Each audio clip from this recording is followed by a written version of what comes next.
tonight we're going to break down some of the things that happened in the NFL this week.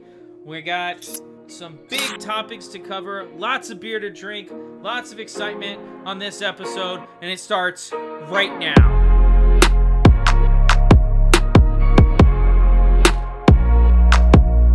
Hello and welcome back to the Beerly Football Podcast. It's about football, but beerly. I'm your host, Zachary Smith. Joined me as always is the man who looks like he has sawed on the top of his head. It's Beerly Trev Scott. How are you doing? I'm doing great, man. Another fun week of football, and we are exactly 1 week away from opening night for the NHL. If anybody's a hockey fan out there, beer and hockey kind of go 1-1, so maybe we got some hockey fans listening. I'm good, though. I'm great. And my other co-host, currently on my left, he's so sick of watching Mac Jones, it's actually made him sick. It's Kerry Dempsey. Hey, at least finally seems like the New England fan base is finally behind their cheerleader, Beerly Carey. Mac Jones is not the guy. That was a rough week. The tank is on. We're a little cold tonight. What's going on? I'm a little sick, but you know what? Got to show up for the podcast. Got to represent Beerly football. Mac Jones, even a sick, dying me, I'm still going to slander you every week, buddy. You really think it's from the smoke from Canada? Is that a little conspiracy we could get going? It is kind of weird. I live in, conspiracies? I live in Southwest Florida, and somehow the fire from Canada is showing up down here. It's a little weird. In your lungs. Yeah. Messing up your throat. Interesting. I'm going to take this off for now, but we'll get back to conspiracies later. Guys, beer podcast, what are we drinking? Zach, you gave us a little teaser last week. I already know what you're drinking, but I guess I'll go first. I'm having a Michelob Amberbock, a dark lager. That's not bad. Those are good. Michelob. I've never had one before. This is my first one. It's really good. It's a treat. Shout out to Michelob. They're really not dark tasting either. Like, it's pretty light for a. It's a mild beer. It's pretty good. Yeah, it's like a medium. Yeah. Good though. I like it. It was a lot better than I thought it was. Well, I love it. Wow, good for you. Proud of you. Good for me. Great for me. I guess I'll go next. This is a familiar one. I still have a decent amount of these left in my fridge. I got a You're My Boy Blue, blueberry wheat ale. You're My Boy Blue. I love these. Carrie, you drinking these like any other night besides Tuesday night? It's been like 3 weeks now. Not really. Really? If I'm ever drinking outside of this podcast here, it's the Modelo's. And Arnold Palmer's. Yeah, my new thing is Arnold Palmer's. I was like, why drink Twisted Teas anymore when I could just go get an Arnold Palmer? And then I don't have to pee every 5 minutes, and it's $3 for a giant tub. And I could drink them all day long. There you go. Wow. And Arnold Palmer, very famous professional golfer. Shout out to the Beerly Out of Bounds podcast if you're into golf. I'm having an Oktoberfest because we're in October now, boys. We're in October. That's so good, Zach. And I love Oktoberfest. I'm just gonna give you guys something here. This Oktoberfest is lukewarm, and I love it. To be honest, I've never tried one, and I saw them at Target the last time I was there. And I was like, I need to get one of these. Get one, dude. Before the month's over. over. So good. Zach, don't tell me it's lukewarm by choice. No, it's not. I didn't put it in the fridge early enough. Okay, that For makes the podcast. It's only been in Those there are for about. delicious beers, though. It was only in there for about 30 minutes before I got it. So I've never had one before. How would you explain an Oktoberfest beer to someone that's never had it before? Think fall beer. It's like biting into a pumpkin, but it's really an apple, and all your family's around, and they love you. Interesting. That'd be the first time Carrie's ever experienced that. Yeah. Alrighty. So yeah, you definitely got to try one. So we're gonna go ahead and talk some college football. One of the members of this podcast had a tough week. Trevor, do you want to talk about it at all? As a man, like I've grown to like choose my battles as I've gotten older, whether that's work, school, romance, arguments, friendships. And I just know what this is, this University of Florida Gators season. I've been through this before. I don't like the coach. I don't like the quarterback. And I don't think I'm going to let it stress me out every week. I turned the game off in the middle of the second quarter, and I enjoyed my Saturday. That's I fair. don't think I want to watch the Gators play anymore. I'm going to watch the world's largest cocktail battle up there in Jacksonville the last weekend of October. But besides that, I'm not going to let this team stress me out. I know what Graham Mertz is, and it's just a little system guy that's going to dink and dunk. They don't get the running game going enough. I don't want to talk about this team anymore. I like Jaden McDaniels. I'm just watching college football right now. Okay. I don't want to talk about the Gators, man. Okay. I'm so sick of them. So you sent me a Snapchat after the Gators loss about how you were switching teams to the Bayou Bengals. How'd they do this weekend?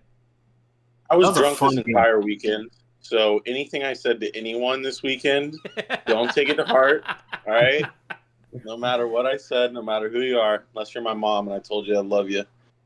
But their That was a fun offense was game. great. That was a fun game. That was an awesome game. It was a fun game. That school is crazy with its receivers. There are so many good receivers on that team. Brian Thomas, Neighbors. Josh Neighbors, yeah. That is a fun team to watch. Their offense is good. Yeah. And I don't like Jackson Dart that much, but he played really well in that game. Yeah. What about that other big game last week? It's all the talk of the country. USC versus Colorado. It was closer than we all thought it was going to be. Dude, that first half was like exactly what I thought it was going to be. And then maybe like one or two drives after halftime, I had to leave and go to work. And I must have been the bad luck charm for Colorado because they turned it up right when I stopped watching. I can't believe it was a 7-point game. Caleb Williams had 6 touchdowns the time I left. I thought he was going to go for 10. But Trevor actually bet me dinner that Shedeur Sanders was going to go under 114 passing yards. Sanders came through. Yeah. Shredded it. And that freshman, I forget his name was, Miller or something. He had an insane second half for Colorado. I think he finished with about 200 yards. He looked looked really good. Obviously this year they're not ready for the big time, but if Sanders comes back next year, this could be a fun team to watch next year and could, make a run next year. But their best player, Travis Hunter, didn't play. So, they only lost by 7. I don't know. I don't think he would have made that big of a difference in the Oregon game. But a game like this, having your wide receiver 1 and your cornerback 1. And the USC defense just isn't that good. Yeah. No, they're going to suck when Caleb's gone. Yeah. But we did this last week to wrap up college football. We just did one pick'em game just for fun. The big game next week, we got Oklahoma at Texas. I think Oklahoma is really good, but I think Texas just is more powerful. They got a little bit better players all the way around. Their stars are better than Oklahoma's stars. It's in Texas too, right? Yep. But it's a rivalry game, so it could go either way. But I'm going to be safe, and I'm going to take the Longhorns. Horns up. Horns down. Give me the Sooners. Ooh. Boomer Sooner. Yeah. I think Texas is back. I think this reminds me, honestly, what I would do to watch this game, but 2008 or 2009, Colt McCoy versus Sam Bradford. Hey, Dylan Gabriel and Quinn Ewers are not to bad be a either. child again, man. All right. On to Pick'em. How did we do last week, Trevor? All right. Well, we had the Bucks at the Saints, the Fins and the Bills, and the Patriots and the Cowboys. We all went 2 for 3. That's right. I picked the Saints to beat the Bucks, which did not happen, and you guys picked the Dolphins to beat the Bills, which did not happen. But unfortunately, the Cowboys. Unfortunately, I'm a trustworthy person. And I went 1 for 3. Which one? Remember, I changed in our group chat. I said if Derek Carr plays, I will take the Saints. if Winston plays, I'll take the Bucks. So okay, well, you took the Bucks on the show, but okay, damn, that sucks, Gary. 1 for 3, unfortunately. I think I'm 9 for 12 on the season now.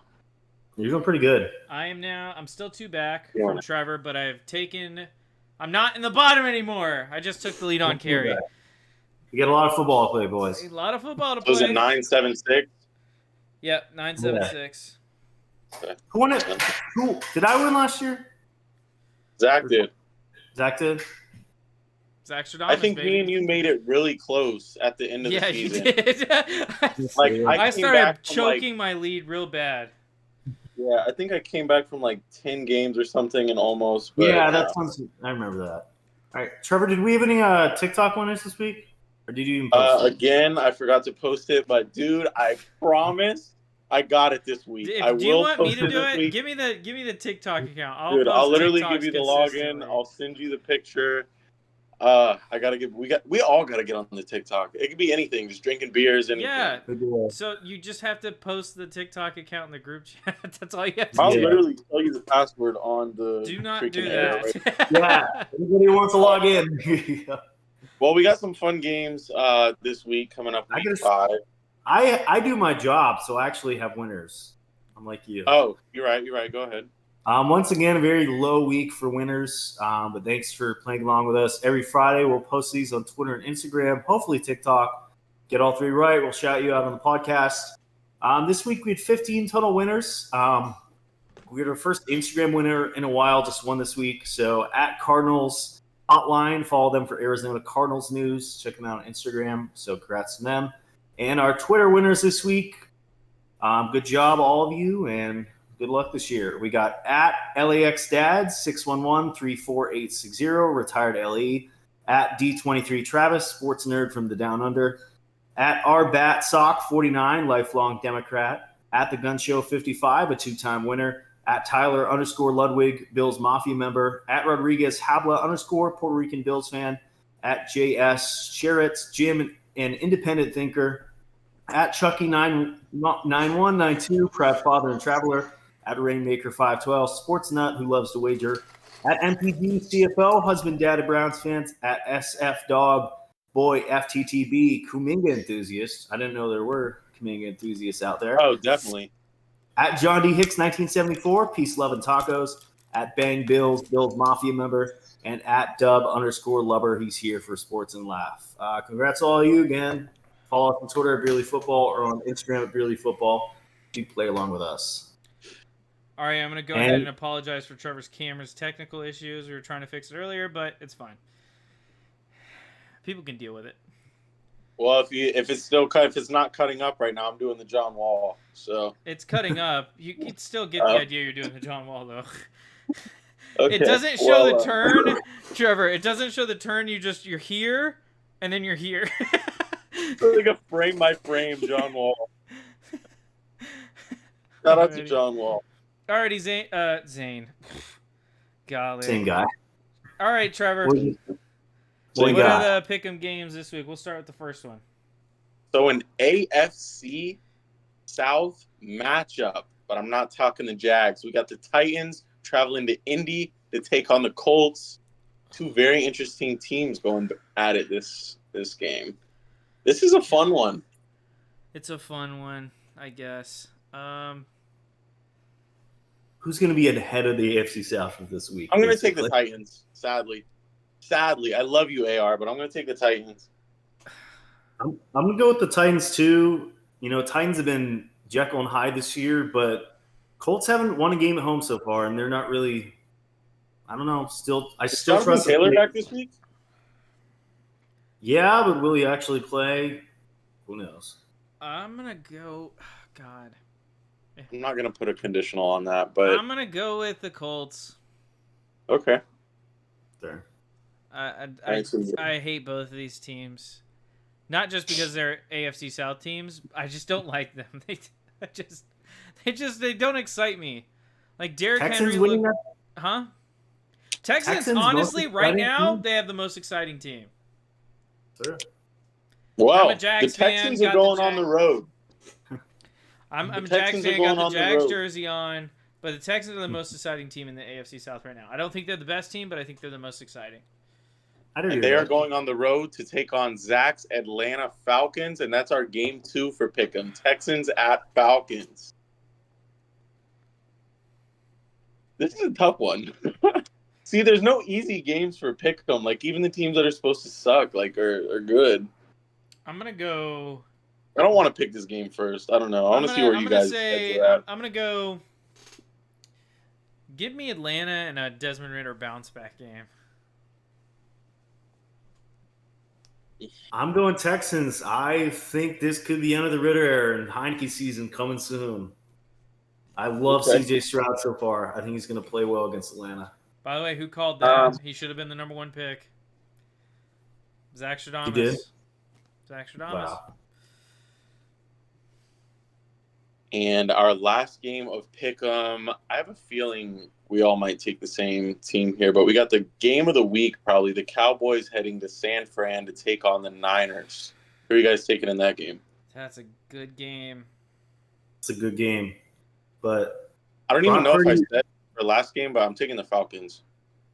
Brock Purdy is yet to lose in a regular season game, so got to go with the record right now. I'm taking Brock over Dak and the boys. Okay. Trevor? As much as I hate to do it, and trust me, I hate to do it, I'm taking the Niners as well. Just at home. I would take the home team. Whoever was at home in this game, I would take them. You know Honestly? What? You know what? I'm taking Dak Prescott. Nice. To throw 2 interceptions and lose this game on the final drive. All right. Give me San Francisco. This is what we had last week. We had our first 2 games we were all mixed up on, and then we all 3 took the Cowboys in the last game. But now we're going against the Cowboys in the last game. So to recap, Titans at Colts. Zach is going with the Colts. Me and Kerry going with the Titans. Texans at Falcons. Shoe, baby. The shoe. Texans at the Falcons. Kerry's taking the Texans. Me and Zach are going with the Falcons. And then a clean sweep, the Niners at home against the Cowboys. Make sure to play along with us on Twitter at Beerly Football and on TikTok, I promise. And if I don't promise, then Zach has got us at Beerly Sports. So good luck, everybody. Hopefully more than 14 winners next week. Yeah. Let's go ahead and head into the games that we saw this past weekend. Go ahead and start us off, Trevor. What was the first game we saw? Thursday night. Let's talk some ball, man. Thursday night football, we had the Lions go to Green Bay to Lambeau Field, which was blue. We could talk about the score. We could talk about the gameplay, but there was a lot of blue shirts, a lot of blue jerseys, a lot of blue tank tops, a lot of blue ski masks, and that was all over Twitter. The Packers even let out a statement the day after the game, an official statement talking about, we can't control the resales, whatever, but we would like it if fans would resell to Packer fans. But, yeah, the Lions let them have it, 34-20, and Jordan Love really didn't look all that impressive. What do you guys think of that game? I've never been a Love guy. Just not. He's never been a Love guy. Never been a Love guy. Never experienced Love. Never been a Love guy. I'd never thought that he was going to be like a replacement for Rodgers in anywhere to the same degree. He, at best, is Brock Purdy, and at worst is Zach Wilson. He had way more success than he did in the second half than the first. A lot of that coming in like a quote-unquote garbage time. Yeah. But the real difference here was the rushing game.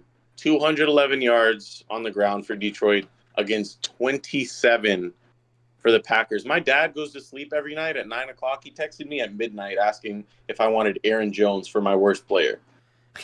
But the thing is, do you know why the Lions are so good and why other teams like Eagles are? It's because they invested in that O-line, and it's why we saw the Giants get absolutely shell-shocked last night. Mm-hmm. A good O-line in the NFL might make a bigger difference than the league quarterback. Well, I mean, listen, man, it's Madden rules. If you get a good O-line and a good D-line, that's hard to beat. Rest of the team doesn't really matter. I think I remember you could put You could put Drew Lock back there and throw for 6,000 yards. Who Drew Lock slander? I'm I do just wanna saying he's say- not a top quarterback, and he could throw for 6,000 yards. I do want to say, as a fantasy player, I don't like how they don't use Jahmyr Gibbs, but I think to win games, the combo of Montgomery and Gibbs works very well. As Gibbs is a change of pace back, and Montgomery is the goal line back. Yeah. While it may piss people off fantasy wise, I think it's a better. Hey, listen, what matters is winning games in the NFL. Also, I mean, yeah, it think, sucks like- for fantasy guys, but I told you not to draft Jahmyr Gibbs, so. That's also on Jordan y'all. Love. Jordan Love. Yes, he's 8 touchdowns to 3 interceptions, and yes, obviously Watson's missed every game until last week, and he doesn't have a great core. He is last in the NFL in completion percentage at 56.1%. Yeah, he's not very good. Rough. Just All right. going back to the running back situation, though, I don't know why I think this, but I think just being a rookie, they're kind of saving his legs, like saving his stamina, like catching up to being an NFL back, and I think he'll be premiered a lot more in the later on in the season. But we'll see. I mean, it's a possibility. We'll see. Yeah. I expect a lot more Gibbs in the second half of the season, but we'll see. Does anybody else want to add anything onto that game, or do you guys want to head over across the pond? Let's head Do it. across the pond, mate. The Let's head Jag across the team- pond, mate. Head over there, eat a W, and they're still there.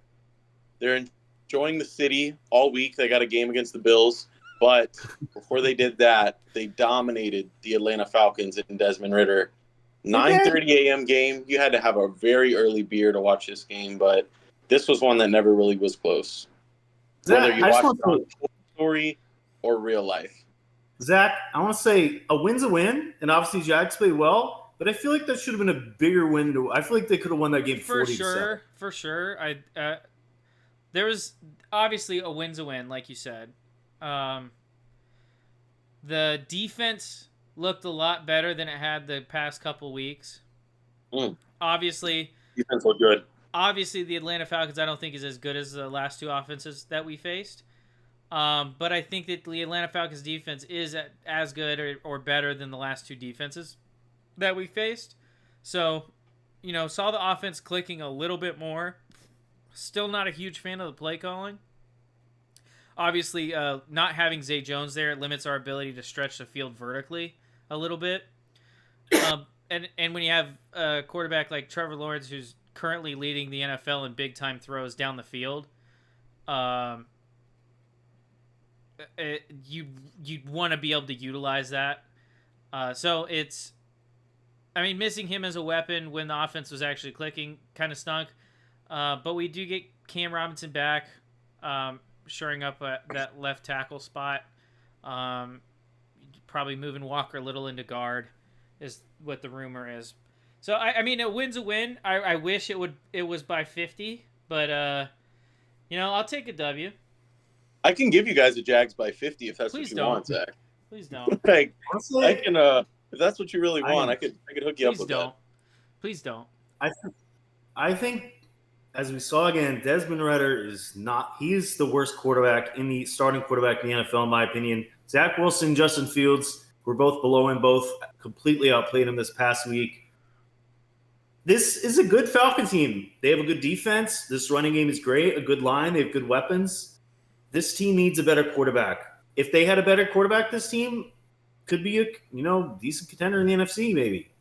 But Desmond Ridder is not the guy. Maybe he could be one day, but at least right now, this team is better off with Taylor Heineke QB1.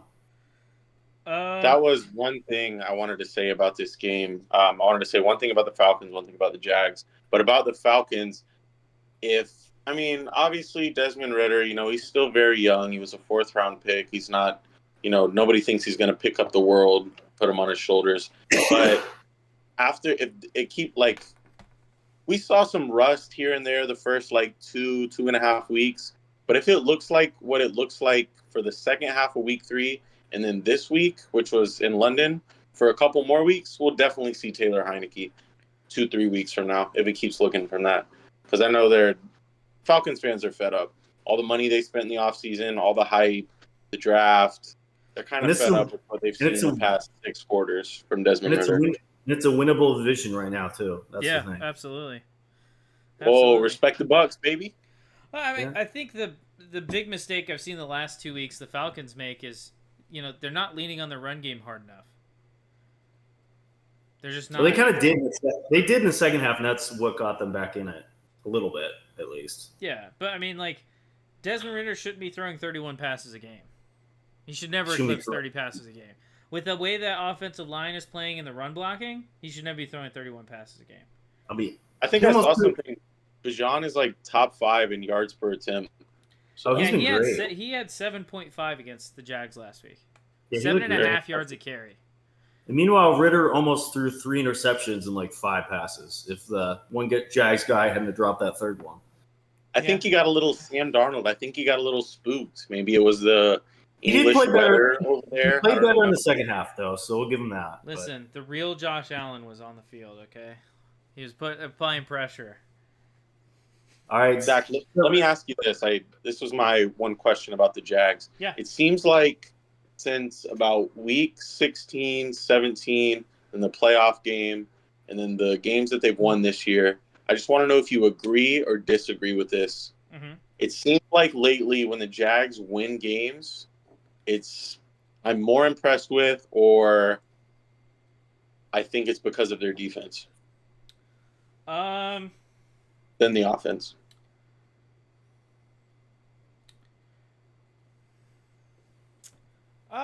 I'll agree with that to an extent. I mean, last season they had Marvin Jones Jr., Zay Jones, Christian Kirk, and Evan Ingram.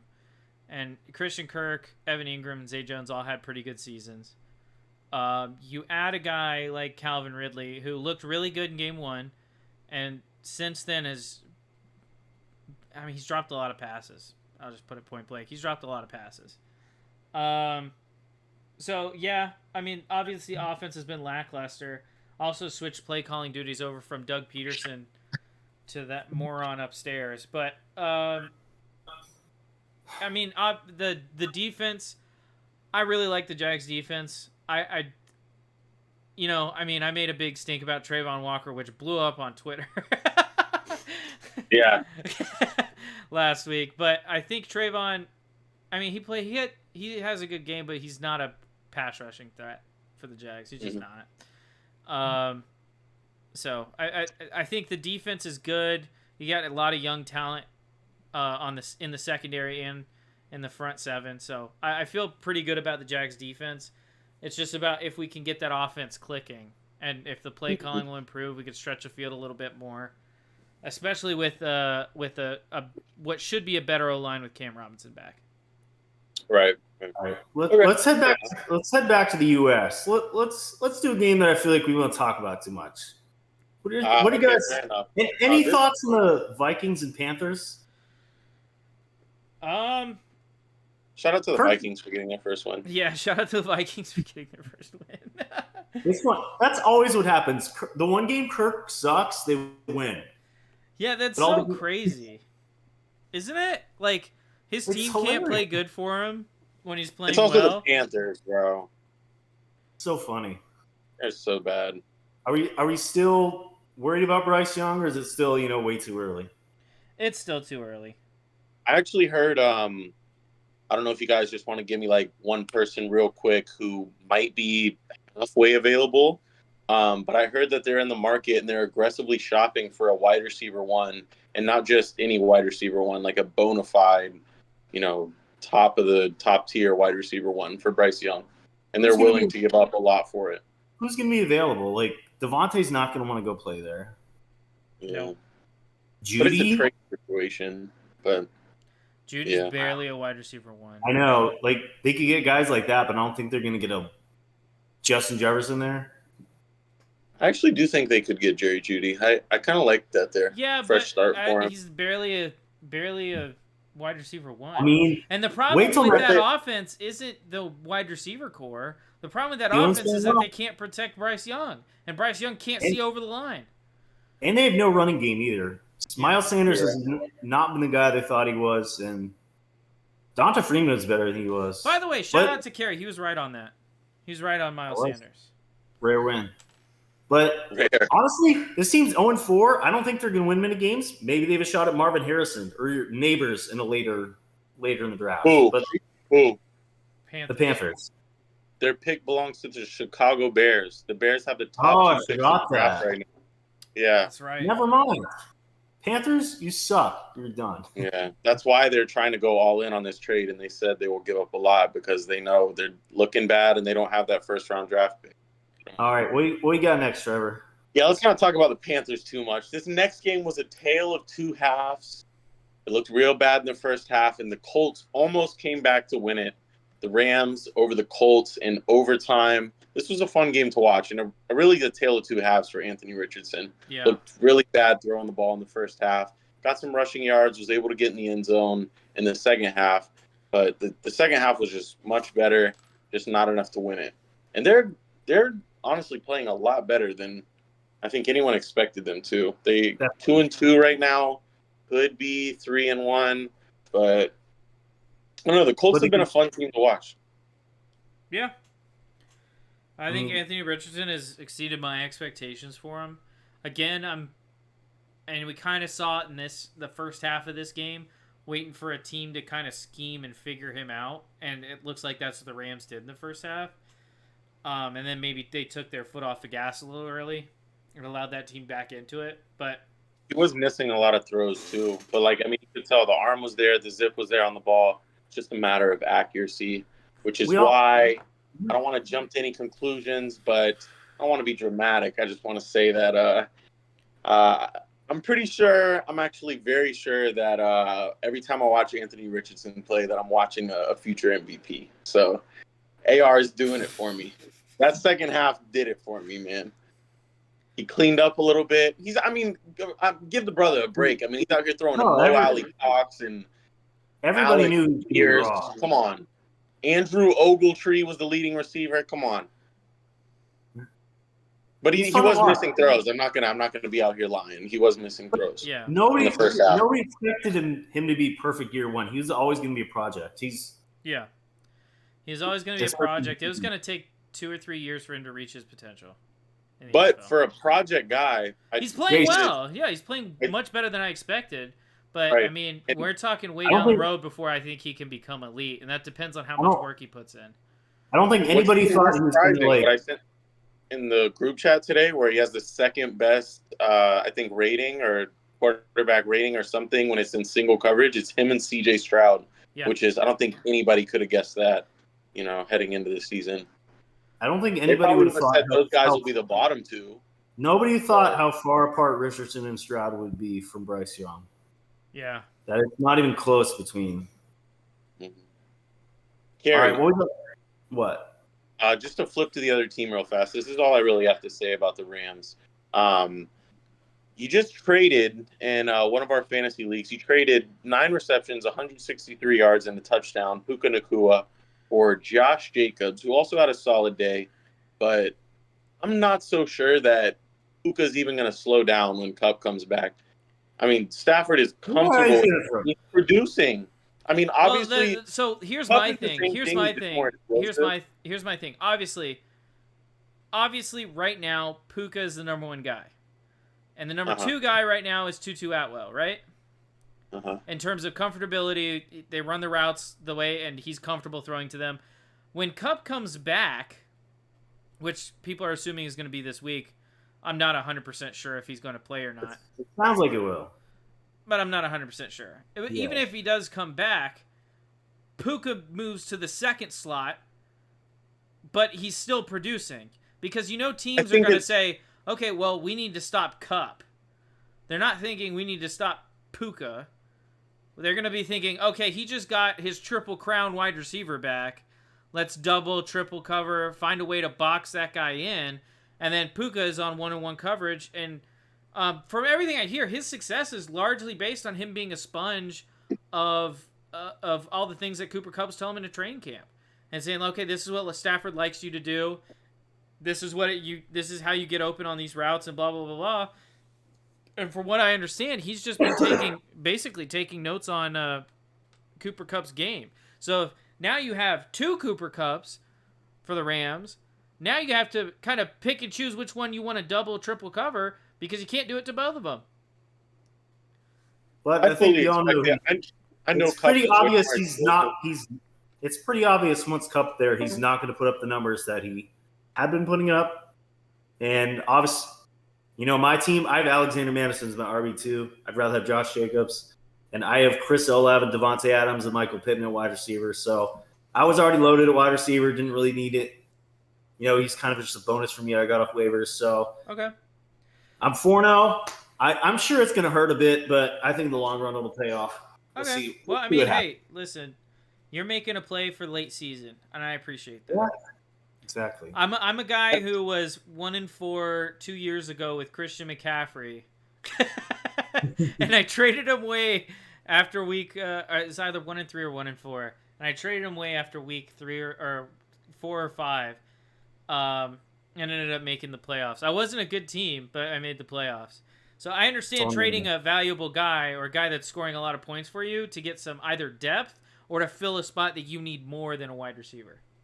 And, he's playing amazing, but I think we could all agree once Cup comes back, I don't think we're going to see the same numbers. He's still going to be very good. I think he'll still consistently be like 15, 16 points, but I agree he's not going to put up like 40. Exactly. Sadly, I don't agree fully. I think it's going to be 1A and 1B with Cup and Nacua when Stafford comes back. He's already found that. He's already comfortable with it in week 4. Cup is way more explosive. Everybody knows that. Yards after the catch. Cup is going to get his, but I honestly don't expect Puka to slow down. I think you might just be a little biased because I traded him to your father, so you're agreeing with No, because I tried to get him from you, brother. I would have said the same thing. You sent me Jerry Jeudy for him. Shut up. Listen, man, I don't like trading in fantasy football, but whatever. All right, here's another pretty boring game. We had the Bengals and Titans. Joe Burrow. Titans. I'm going to be honest. My quarterback list is going to come out tomorrow. Joe Burrow is not in the top 10. I don't care if he's hurt. He might drop out of the top 15. I'm not 100% done with the list. But, I mean, I don't care if he's hurt. Okay? I watched Tiger Woods win a U.S. Open on one leg. Okay. He's horrible, man. I mean, look at this guy's stats. It's awful. 57% completion, 728 yards, 2 touchdowns, 2 picks. He's 29th in QBR. He's throwing like 5 yards an attempt max. It's just not good. Like this Titans. What do you think the solution is? What is the solution? We know he sucks. We know he's hurt. What's the solution? Should he sit out 5 weeks? Should he shut him down the whole season? The season's lost. If they sit him out, they're lost with him playing. I think the season's. You don't think they could win without him? Who's their quarterback too? Is it AJ McCarron? No, you can't play AJ McCarron in 2023. It's about to be 2024. You can't play AJ McCarron anymore. Or Jake Browning. Those are their 2 options. I don't think they're going to win with either of them. It sucks. There's not Mixon had an okay game, but you can't lean on Mixon for 4 quarters if your quarterback's out. Carson Wentz is available. Carson Wentz is available. He could float this team a few weeks to get Burrow healthy. I don't know. I think that's the solution. Tannehill continued Jekyll and Hyde season, sometimes looking like the worst quarterback in the NFL. Played well against the Bengals. Who knows which we'll see next week. This is just a weird Titans team. They look good one week and awful the next. Yeah, they're very. Oh, Derrick Henry throw a touchdown again. Yeah, this is his best game of the year. Yeah, and it's not even particularly close. I know that they're a very weird team in the AFC South. Yeah. Speaking of a weird team, moving on to the next game, how about the Browns and how they looked without Deshaun Watson and Nick Chubb? Probably exactly how you think the Browns would look without their starting quarterback and starting Nick Chubb, starting running back. Me and Zach hyped up DTR a lot, and obviously he's not ready. He's got a long way to go. Yes. I'll tell you, dude, these preseason quarterbacks will have you fooled. Ryan Griffin looks like an NFL legend in the NFL preseason, but nobody knows who Ryan Griffin is. But this game was exactly what you thought it was going to be. Look, that was the best Lamar looks all season. The Ravens, honestly, running with the This is how he looks every week. No. This was the best You don't- Lamar's looked all year against a very good Browns defense. Yeah. I mean, don't look It's- now, but he's got 8 touchdowns and 1 interception. So I mean, he's He had- been doing He had, this. he had 4 of them this week. He's been doing this. Half his touchdowns came this And he's week. got like 5 fumbles on the year too. So like He actually has 9. No, he has 8, but His only 8 3 of them have touchdowns. been lost. Thankfully, he's fumbled the ball 8 times. I think so, but he's only lost 3 of them. I don't know. Ravens looking good though. I mean, if they should have won last week, so they could be 4-0 at this point. And the offense against that Browns defense, they played fine without. I mean, OBJ wasn't there, Bateman was out. You know, they had Zay Flowers and Mark Andrews, but I mean, besides that, their RB1's out, their wide receiver 1, wide receiver 2. Zay they Flowers. played this fun. I like Zay Flowers. I think he's a good He's good. wide Me too. receiver. I like him a lot. Speaking of the AFC North, what about the other AFC North team getting absolutely destroyed by the Texans? Texans beating the Steelers 30-6. Kenny Pickett sucks, man. Yeah, man. Ugh. What is there to like about this Steelers team at this point? Like TJ Watt, what else? TJ Watt. Like a 30 burger by the Houston Texans? Come on, bro. How many turnovers did Houston force though? Maybe 1 or 2. I know Pickett threw a pick. He threw 1 pick. Yeah, just 1 pick. They had 2 fumbles. We actually but got to see a little bit of Mitch Trubisky at the end of the game. How'd you guys enjoy that?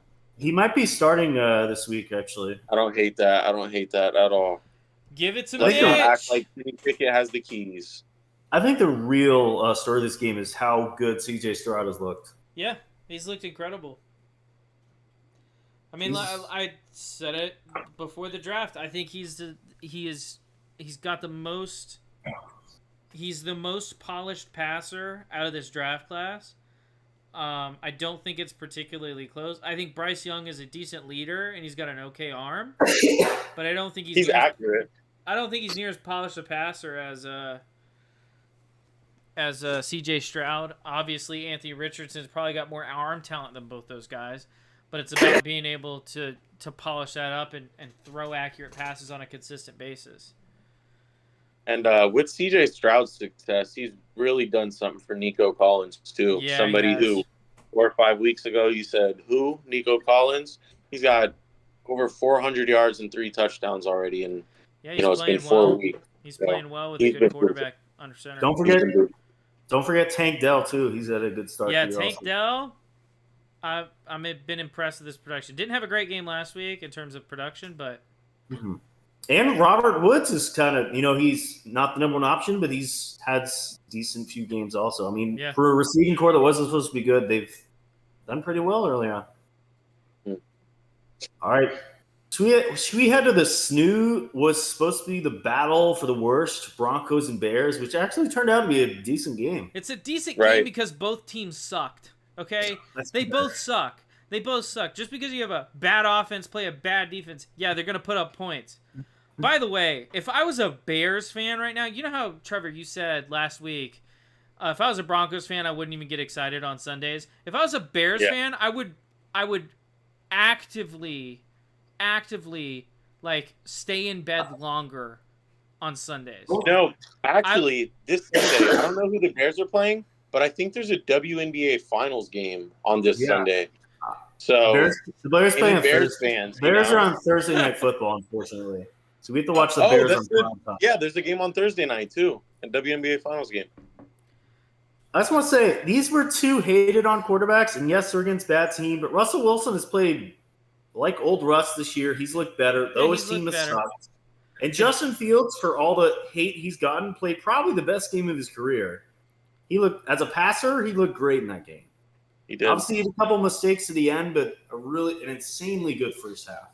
Yeah, I mean, it's always going to be tough for me to say, like, wow, this quarterback looked great against a team that allowed the most points since 1943. Obviously. Shot time. But for, how bad he looked first few weeks, at least he's shown he still has potential there. By the way, if anyone wants to know what shot I took, it's a pumpkin pie shot, and that is 2 parts pumpkin spice moonshine, 1 part Fireball. That sounds good. It's really good, dude. It tastes like pumpkin pie. It's really good. Anyway, yeah, I obviously Fields had his best game, but against the Broncos, I feel like every quarterback is having their best game, which is kind of shocking considering that this has been kind of the Broncos' calling card over the last couple of years. Is that, well, we look bad offensively, but at least we got a good defense. And now finally Russell Wilson has put together a couple solid games, and their defense looks like, I mean, it looks like you got 11 Eli Apples out there. Everyone's burnt toast. Good one. All right, probably the biggest game of the week, which wasn't even that close. Bills and Dolphins. Bills and Dolphins, yeah. So I'm going to go ahead and let you guys in on a secret. The NFL has a new daddy, and that daddy is Josh Allen. He has dethroned Patrick Mahomes on my quarterback list. Ooh. He is now the new number 1 quarterback in the NFL on my list. Because of these 4 weeks? Yeah. I think Josh Allen has shown in the past he can't beat the Jets, and he dominates the Dolphins. So it's kind of, Jekyll and Hyde guy again. We need, you really need, I know it has to come to this as somebody that, wants to see the Dolphins do well and, thinks that the Dolphins will do well. But, Jalen Ramsey has to come back, and he, really has to make a difference. Their defense sucks. Bradley Chubb is a fraud. Javon Holland is a fraud. They got what's this guy's name? An undrafted free agent Kohu guarding all world Stephon Diggs. I didn't want to watch this game after I didn't want to watch this game and after midway through the second half. Josh Allen was unstoppable. Stephon Diggs was always open. They used 5 different running backs. They all worked. The Bills were untouchable this game. And it wasn't Tua. Tua didn't play great in this game, but he was fine. Tua wasn't the issue in this game. So one thing I want to say is this is the first time I've seen all season where the defensive secondary has affected the timing of Tua getting the ball out quickly. So I think it's going to be interesting to see how defenses plan for the Miami Dolphins going forward. Because, the Bills' game plan against this offense, it worked. And it worked really well. And this is the Dolphins team that's a tough schedule coming up. They have the Eagles in 2 weeks and the Chiefs 2 weeks after that. So they got some big games. They'll beat the Chiefs. See. But that game's honestly, probably got to go on pick them. Yes, the Bills are now the head of the AFC East, and they killed the Dolphins. But I think this was a loss for them. As I don't know if you heard, but Tre'Davious White, their number 1 corner, is out for the season, and that's gonna hurt them in the long run. Yeah, especially against a team like the Dolphins. Yeah, for sure. But it's I think that the defensive. The scheme, more than anything, is what got them the win. Because it's the first time all year we've really seen Tua under pressure because he couldn't get the ball out quick because there wasn't anybody open early. I'm pretty sure it was actually DeMar Hamlin coming back and inspiring the team, leading them to victory in his first game back. It's probably what happened. Definitely. All right. Trevor. I don't even know if you're a fan of them anymore, but Bucks had another huge win. Baker Mayfield 3-1 as starter. What are your thoughts on the Bucks right now? Even as I've been a much more prideful and arrogant and passionate and all of those words combined Bucks fan in my life. But it always feels good. No matter how far I stray, it will always feel good when the Bucks beat the Saints because the Saints talk so much shit. They got a better roster pretty much every year, and they just find a way to fuck it up. Derek Carr probably shouldn't have played, but, the Bucks took care of business. Baker did his thing. If you would have told me Baker would be throwing the ball 32 times and completing it, 25, 26 times, that's a damn near miracle for me. I thought he was going to be a game manager against a very good defense. We saw Kamara's first game back. He was good, not great. The did a little bit on the ground, a What little did he bit have? through the air. Didn't he have 11 catches for 33 yards? 13. 13 catches for And 33 Trevor yards. told me to bench him in my PPR league. That sucks Because for you. I told you to start him. You told me to start him in my standard league, which he didn't get anything, but you told me to bench him in my PPR league. No, that's not what I said. I said the other way Yesterday. around. No. But Baker's balling. 7 touchdowns, 2 Yeah, picks. I mean, 880 yards. Baker has absolutely impressed early on this year. He's looked like a quarterback that can get this Bucks team to a conference title or to a division title. Is he on a 1-year deal? It's either I one think or so, two. yeah. But at this point, I mean, if he keeps playing like this, you got to think about bringing it back next year. Yeah, I agree. I think the only thing that would like stop this is if he gets a little too greedy or a little too a little too much air in the head potentially. I mean, he's doing fine right now. He's just a little under 70%, 7 touchdowns, 2 picks. That rating's over 100. But like he's just been doing his job. He's been dropping back, hitting the open guy, handing the ball off, like not trying to do too much. And that's kind of where we've seen Baker kind of, fizz over the top in the past, where he's tried to do too much. And if I'm going to get real invested in this Bucks team, I don't want to see that. I have a question, Trevor. Because at one point, me and you and like 3 other people were the only people riding the Baker Mayfield train. Yes. Are you back on it? I'm on it, but every time I get back on a train, like a Baker Mayfield train, I put my seatbelt on. That's fair. Because it's not like I'm expecting a train wreck. I just know that it's always a possibility. I gotcha. So I'm on the train, of course, but I got my seatbelt on. Yeah, I'm on the train. All right, let's head on a Sam Howell train. Our last of the 1 p.m. games. Sam Howell played a great game. I was so close to beating those damn Eagles. I don't know. Me and Trevor at a bar, and for some reason, Tampa just has an insane amount of Eagles fans, and they're so annoying. Eagles pulling out in overtime. What do we think of this game, boys? I think the Eagles had their first bad, I won't even say defensive game, but like 2.5 quarters. There was a lot of space in the secondary, which it's the Eagles. They're a dominant team. A lot of quarterbacks just want to go in there, don't turn the ball over, and get out. But, not with the gunslinger like Sam Howell. Yeah, he went in there after throwing 4 picks last week, and he lit up that secondary. He did his thing, and honestly, I'll take him over guys like Ritter, Pickett, maybe even Justin Fields with the way that, he bounced back and kind of did that. But back to the Eagles, man, Devonta Smith's had some crazy catches. I really love that offense. The offense was nearly perfect. Kerry, those Jalen Hurts deep balls were hitting, buddy. I know that had to hurt for you. Throwing it deep, completions, tutties, 60 yards. That was the best Jalen Hurts looked all season. Yeah. That's the Jalen Hurts looks like top 5 quarterback. And honestly, if Jalen Hurts for the past 3 weeks had shown up in that game, they would have lost. But thankfully for the Eagles, A.J. Brown, Jalen Hurts decided to play, and they won that game. Yeah. I think Sam Howell. Do you guys think Sam Howell or Justin Fields? Sam Howell. Easily Sam Howell. Whoa. And the biggest issue of this Commanders team is, again, that O-line. Sam Howell, especially in that game last week, Sam Howell does not have a lot of time. He keeps getting sacked. Well, that's why I'm going to go ahead and say it. Sam Howell's the future of the Commanders. I wouldn't say it yet, but I like him there, and I could see it. I think he's not scared. If they can keep a decent core of wide receivers and improve that O-line, I mean, that's an offense that could be feared. And he definitely has an attitude to him. Yeah, he's got that moxie. Yeah. But I don't hate this Washington team as,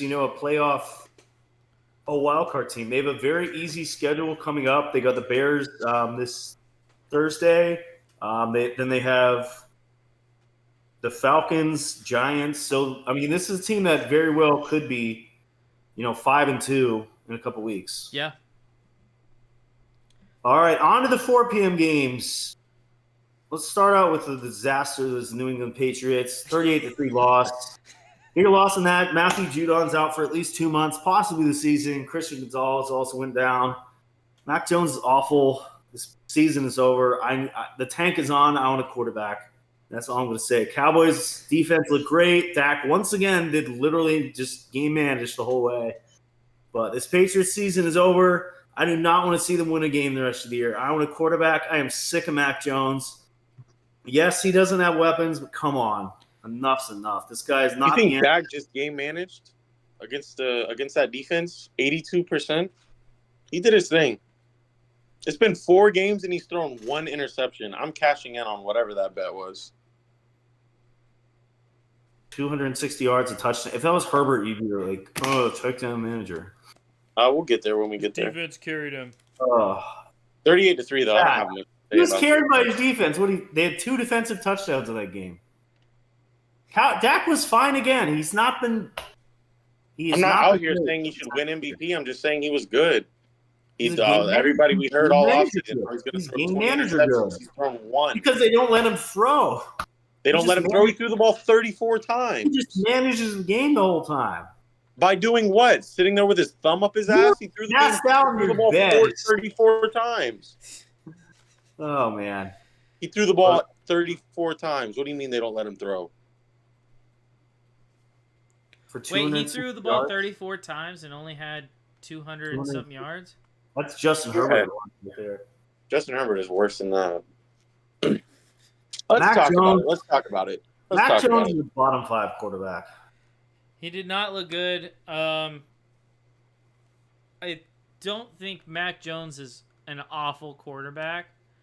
I think the Patriots offense lacks any kind of, and this is going to be kind of a weird word, but it has no pizzazz.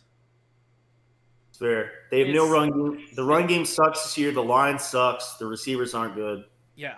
I mean, it's not all on Mac, but whatever. Yeah. I think in a different system, like if he was playing for San Francisco, I feel like he'd be playing well. Yeah, definitely. All right, Trevor, what were your thoughts on Justin Herbert this week?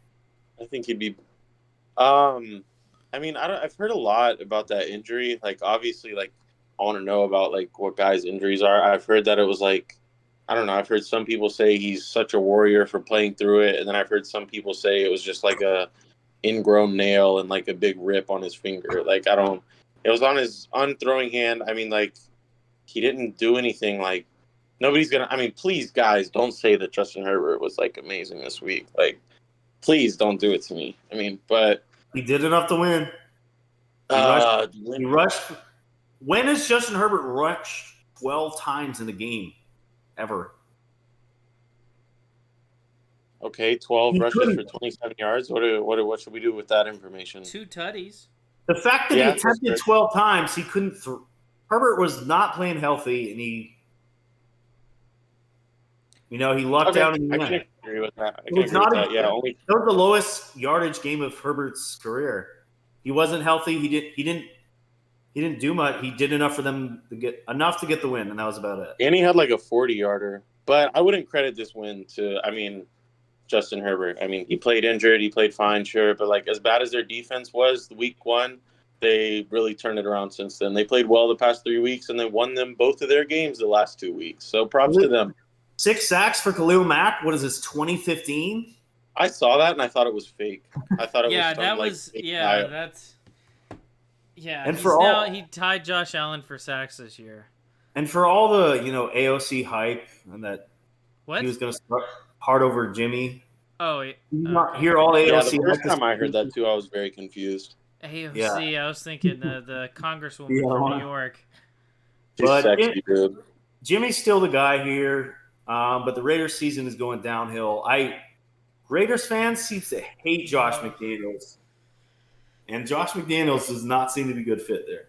I know we talked about the Bears, but according to reports, Eberflus might be out if they lose this next week. He should be. So, all right. Here's a pretty not that exciting game. We had the 49ers killing the Cardinals 35-16. Brock Purdy, 1 incompletion. But do you know what I want to say? All I have to say about this game, Josh Dobbs was good again also, but yeah, man. What happened to start Christian McCaffrey is my pick for MVP in the NFL right now. For a four-time might be Unfortunately, white boy of he's the going to decade. win Offensive Player of the Year and not MVP. Unfortunately, that's how it works. But if I had to choose an MVP right now, I'm picking Christian McCaffrey. I don't He's the hate it. closest thing we've seen to white boy of the decade since Michael Jackson bleached his skin, dude. He has 7 touchdowns and 600 yards in 4 games. Yeah, that's How nuts. long did Michael Jackson live with his bleached skin? How Was No it close idea. to 10 years?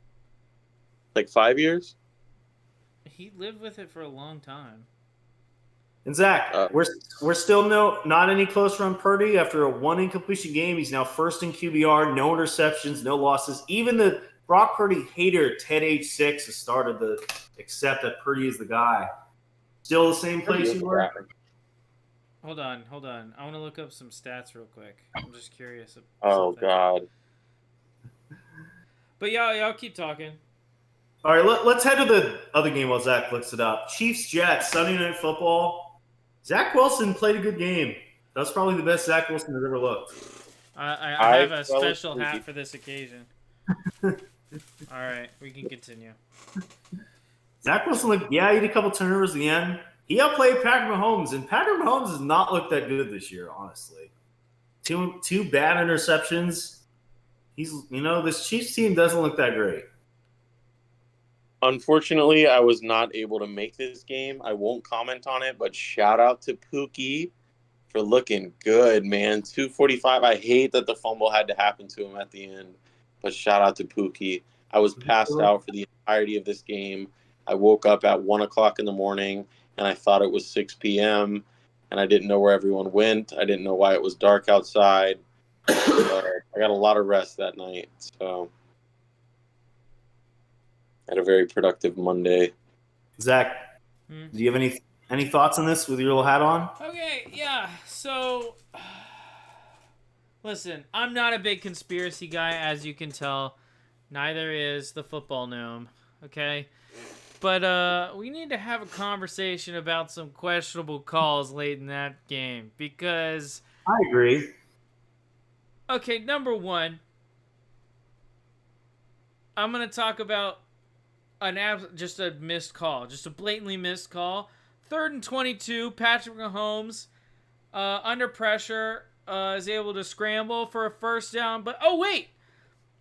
His offensive lineman is literally mugging a defensive player on the play, actually just manhandling him, grabbing the jersey real bad. They no flag, nothing. Patrick Mahomes picks up a first down late in the game when it would have been a punt probably. Do you guys have anything you want to say about that? I did see I think we're talking about the same thing. The hold on 3rd and 22. Like, you definitely got to throw a penalty there. I saw Sauce kind of come defend himself, but, like, I do think, like, even though MVS threw his body into him, was kind of leaning on him, you got to find a way to, like, kind of find your balance without, like, grabbing or without, like, pulling. It definitely was a call, but, I mean, if you're not going to call that hold on 3rd and 22 and only call that hold on Sauce, I don't know, it was kind of sus. It was about sus. the Sauce penalty. About the Sauce penalty. Go ahead, Kerry. You're going to say something? Did you guys think that the Chiefs were already the Golden Boys with Mahomes there, and now that Taylor Swift is a Chiefs fan, I am so glad you brought that up, Kerry. I've got my tinfoil hat on. So does Nomi. Did we see the Instagram? Yes, we did. Yes, we did. Yes, we did. Okay, so me and Nomi got the tinfoil hats on today because we want to talk about a big conspiracy going on in the NFL. It has to do with the NFL making more money off of the Chiefs doing well because Travis Kelce is dating a famous pop star, Taylor Swift. And it has brought a lot of new people to watch the games, okay? Ratings for that game were out of control. However, first, a blown holding call on 3rd and 22 just can't happen at that point in the game. Just cannot happen. It's not like the official can't see it. The guy's literally like this, and the guy's got him held. Just right there. And the Sauce penalty. Okay. If you're going to call that a hold on the defense, you would literally have to call that every single play of NFL football that they are in man coverage. Because that is literally what happens every single play. So it is amazing to me that we get these two blown calls, just blatantly horrible, one a no call, and then one just a complete bailout for the Chiefs. We get those two calls. There's a lot of heat on the NFL and the referees in this game. And then the NFL's Twitter bio changes. Or no, not Twitter, Instagram. Bio changes. Chiefs are now 2-0 as Swifties. I don't want to say they're playing favorites. I'm sick of seeing it. But I think they're playing favorites. I'm about to get a board out behind me, get the string, the red string, and start putting it on different things, man. This is crazy. Have you seen how plays have gone up in the Swift games? Yeah. How many views they've been getting? Yeah, they've been going crazy. How many followers NFL has got? How many jerseys Kelsey has sold? They're ranking in the money. Yep, and for that reason, and they know once that breakup happens, then there's going to be a song about it, and they're going to lose all these viewers again. Yep.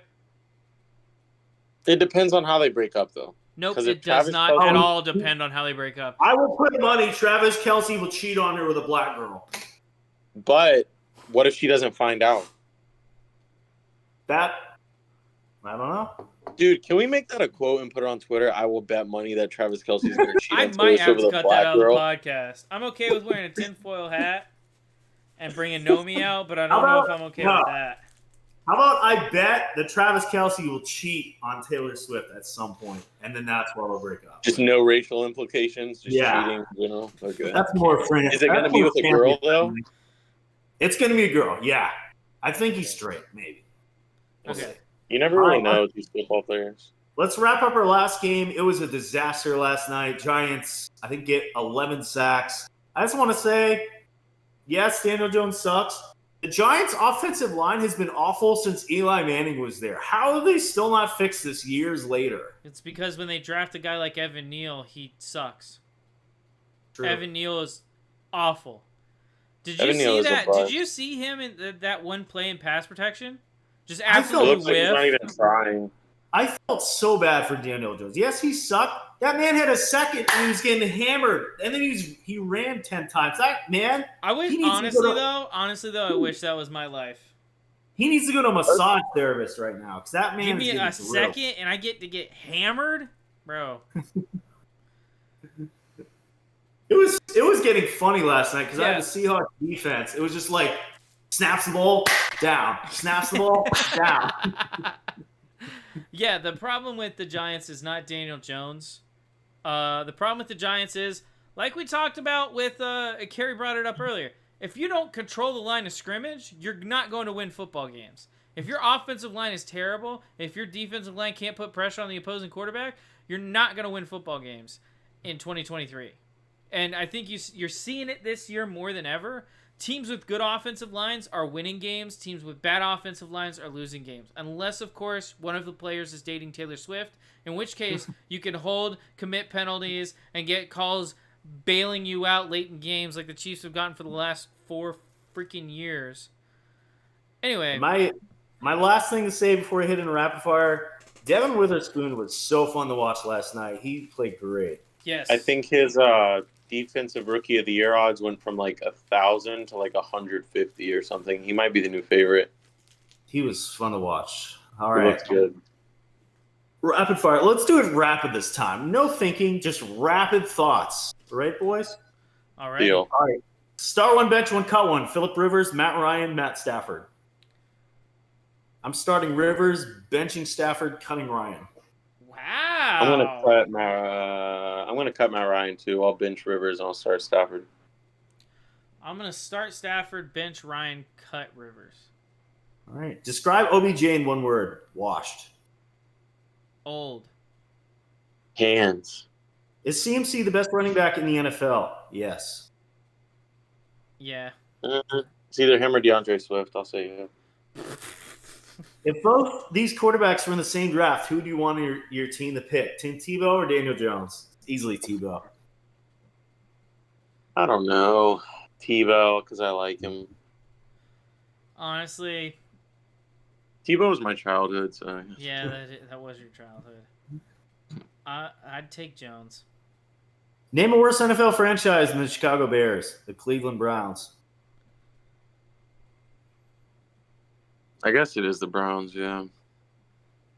Yeah, probably Cardinals, the Browns or the Lions. Although the Lions are trending in the right direction. For the Texans. Texans, yeah, but they're also trending in the right direction. All right, who is the most disappointing quarterback in the NFL so far this season? Oh, it's got to be without a doubt Joe Burrow. And I saw people saying, he's hurt. You can't take him off the list. He's hurt. Okay, I don't care that he's hurt. To say that his play has not been disappointing and more disappointing than every other quarterback pictured would be just absolute blasphemous. Absolute blasphemy. It's Joe Burrow. He's been the most disappointing quarterback. He hasn't been he hasn't been the worst quarterback, but he's been the most disappointing. Kenny Pickett had some expectations, but Joe Burrow is Joe Burrow. I'd agree. Pickett and Fields are my B and C choices. Trevor? I know Fields is going to suck. Pickett was supposed to take a step forward, and he took 3 steps back. I'll say Pickett. All right, true or false? Josh Allen is better than Tua. Easily true. Yeah, true. He's better at some things, yeah. Who's the worst starting quarterback in the NFL right now? It is easily Desmond Ridder. The worst starting quarterback in the NFL? Carrie's not going to like this. No. Right now, I can't do that. I'll say Ridder too, but Mac Jones has looked like shit the past 2 weeks. Mac Jones is up there. I put Desmond Ridder twice, and this said 2.5 million views. Yeah, the rapid I hate this. The worst. Sorry, Tannehill. It's Tannehill. Interesting. Will Desmond Ridder be the Falcons' quarterback next season? I'm saying no. Back up. I'll say no too. They should have got Lamar in the offseason when they could have. Sorry, I'm glad you knew the shot here, but my fiance is trying to poison me. So. Oh, nice. That's life. He missed the question, sadly. Yeah. Trigger this fan base in one sentence. The Miami Dolphins win a playoff game this century. Is it fun calling Josh Allen your daddy? Yes. Trevor? They hate us because they ain't us. They hate us because we ain't us. True or false, the Ravens have the best safety, kicker, and middle linebacker of all time. Ed Reed, Justin Tucker, Ray Lewis. So it's best safety, kicker, and middle linebacker. Sure, man. Who's the best kick? I put Vinatieri over Tucker still, so false. If you're saying best, it's Tucker, but if you're saying greatest, it's Vinatieri. It's I'm gonna say true. All right. Would you want Caleb Williams as your favorite NFL team's quarterback next season? Absolutely yeah, man. Not. Yeah, I would. No. Which player is more dominant at their position? Deion Sanders or Jerry Rice? Deion's position was like football player, so. Deion is unquestioned the best cornerback. Jerry Rice is still arguable the best wide receiver. Is he unquestionably the best cornerback? Yes. Not by you. You're the only one that says not. I'm just saying unquestionably is kind of. You're the only person I've ever met that says no. Unquestionably is kind of wild. That's all I'm saying. Wow. Jerry Rice's son looked good though on Saturday. Yeah. All right, name a former USC football player. Matt Leinart. My baby Sam Darnold. Reggie Bush. Name a better wide receiver than Randy Moss all time. Jerry Rice. Oh, by the way, sorry about that, Trevor. What? Fuck, Zach. All right, should Tony Romo be in the Hall of Fame? No. This is a joke question. Wait, what was your question before this? I already win it. It's Tyreek Hill. Which NFL team is in the worst shape for the next 5 years? It is the Denver Broncos. Yes. Either the Denver Broncos or the Los Angeles Rams. Or the Raiders. That's True or false? 2 is a top 5 quarterback. Bro. False. Fuck you. I'm gonna say right I think it had now. True. I'm gonna see how he responds to adversity. He's 5 or 6 for me, so it's close. Is Jordan Love the Packers quarterback of the future? It's too early to tell for me. No. The answer is no. I don't know yet. Quarterback of Favre the future. Quarterback of the future implies that he's gonna be like the guy. Like he's gonna be the guy that, you know, all the way back since from before Brett Favre, they've had a string of great quarterbacks. And you're saying that he's going to be the next great quarterback. He's played 5 games. I know, and I've seen nothing impressive. This is rookie year. People are way too quick in quarterbacks nowadays. All right. I'm not disagreeing. I'm just saying, like, typically with quarterbacks, you can see, like, a spark of something to be like, I can see this guy playing well. Like, honestly, I'd rather have Drew Lock than Jordan Love. Wow. Because all he right, has last that question spark. tonight. Who's your favorite Detroit Lions player of all time? My favorite Detroit Lion is Barry Sanders. Do I have a favorite Detroit Lions player? Brandon Pettigrew. Jared Goff, my baby. All right, that's it for Rapid Fire. If you want to see all these questions, follow us on Twitter at Beerly Football and Instagram at Will as well at Beerly Football. And see them before we talk about them on the show. Anything else you guys want to plug before we sign it off for this episode? Yeah, man. In the off chance that anyone is still listening, and then the off chance that that person is also a hockey fan, and then the off chance that they don't know about the Beerly Hockey Podcast, definitely go check out the Beerly Hockey Podcast and at Beerly Hockey on Twitter for some daily discussions and some very good hockey discourse over beers. Those guys are very knowledgeable and do a very good job over there. Shout out to Beerly Hockey. I'm Beerly Trev Scott. That's all I got. Follow me on Twitter, Beerly Carey. I will slander Mac Jones every second of every day of my life. Don't you worry about it. Guys, I don't know what else I can tell you. If you haven't followed at Beerly Zach on Twitter or X, I don't know what you're doing. It's fun knowing everything before it happens. Why don't you join in on the fun? Follow me at Beerly Zach, Zach Stradamus on Twitter or X, and figure out everything before it's gonna happen. It's fun. It's a good time. Also, on the off chance that you're a golf fan, we also have a podcast.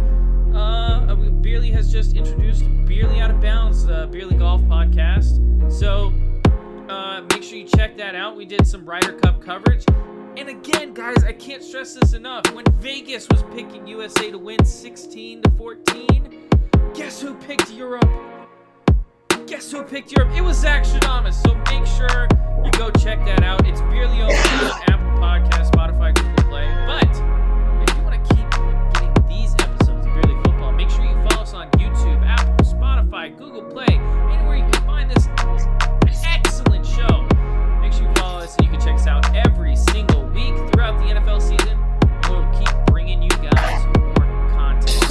Thank you, everyone, for watching or listening to this episode, and we will see you guys next week.